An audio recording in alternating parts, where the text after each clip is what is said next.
Slide 5 here. Fear the -2 sigma delta growth deceleration. So what I did for the what I did in terms of some of the cool changes we've been making behind the scenes on these grid model charts now, instead of showing the 3-month delta for headline CPI and 3-month delta for inflation, what we're trying to do is actually show it in z-score terms, and because that's what matters most in terms of the speed of the change, in terms of how we backtest everything.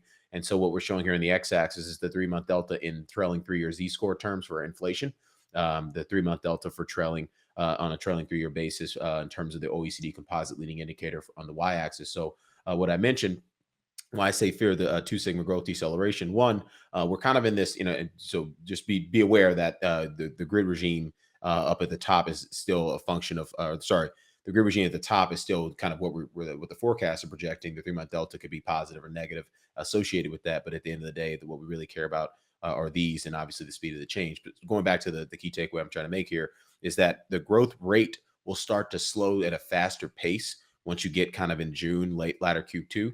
And then obviously throughout the summer, we're going to start to experience a much faster pace of deceleration kind of in Q3 and really into Q4 and really into the early part of next year. You kind of get past the kind of peak negativity. Peak negativity is probably sort of late Q3, early Q4, but that doesn't mean we're not going to continue to slow, which is obviously a function of why we're in this regime here. So that's an issue, and the reason it's an issue is because when you sort of backtest things as carefully as we have, you understand that the difference between slowing at a modest pace versus slowing at a moderate pace versus slowing at a meaningful pace, those are 3 different outcomes for the market.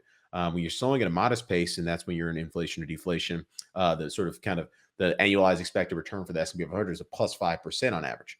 When you're slowing at a moderate pace, the annualized expected return for the S&P 500 is minus 6%.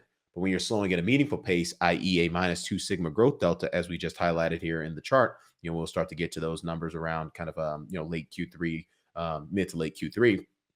The annualized return for the S&P 500 is minus 30%.